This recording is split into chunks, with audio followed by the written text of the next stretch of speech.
next month has caused a lot of buzz, especially among conservatives who want to know why. Since word came down that there's been nothing from Romney about what his goal is and how it factors into his next move. Conservative radio talk show host Steve Deace, who's not been shy about criticizing Mitt Romney, lists several reasons why he thinks the 2012 Republican presidential candidate has decided to, quote, break radio silence. Steve joins us live now via Skype. Good to see you.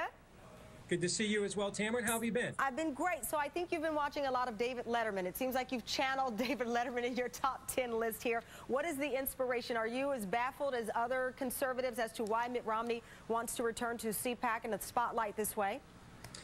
Yeah, and there's a lot of possible reasons for why Romney would want to return. None of them are good, unless it includes an apology. But that would itself be another Romney flip-flop, because his last book was called No Apology. So this might be one Romney flip-flop that we conservatives might actually welcome. There's really no reason to bring him back, frankly, unless he's going to do a speech titled What Not to Do when running for president. Wow. That maybe Bob Dole and George Herbert Walker Bush have too much dignity to deliver. John McCain's probably lost his voice by yelling at his own constituents over amnesty this week, and Gerald Ford is dead. So I guess that leaves it to Mitt Romney. Okay, I want to get to your 4 of the things on your top 10 list. Number 4, Romney finally figured out it was time to talk about Benghazi. Well, you know, your fellow Republicans have certainly kept Benghazi alive and well. The story continues, as it should. There are legitimate questions there, but you're hitting Romney on this one. You can't let it go.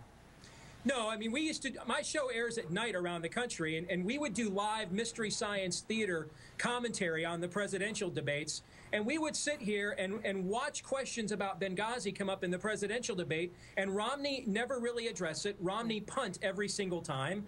And if that's going to be the case, then I guess, for we conservatives, why should we want Romney to win more than he does? And it was very, very frustrating. Number 3, he's jealous of all of the positive press Karl Rove is currently getting. I know that is a tongue-in-cheek reference there. I want to get to number 2, though. You say Romney wants to make the case why self-deportating amnesty is our surefire way of securing more of the Hispanic vote. It sounds like you're trying to blame him for why your party has been abandoned by a huge swath of Hispanic voters out there.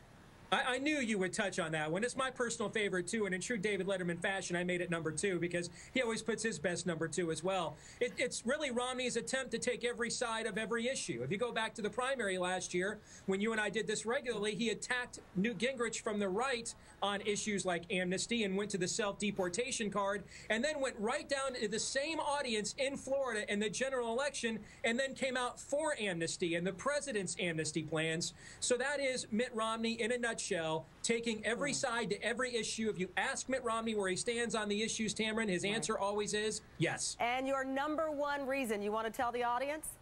Well, it's probably the closest he's going to get to the White House. And sadly for we conservatives, if you want to know what a Romney administration would have looked like, you're probably looking at it right now. All right, Steve Deace, a very interesting list. And surely we'll have you back on after Mr. Romney delivers his speech to CPAC next month and get your review of that one. Good to see you, Steve. Thank you. Good to see you as well.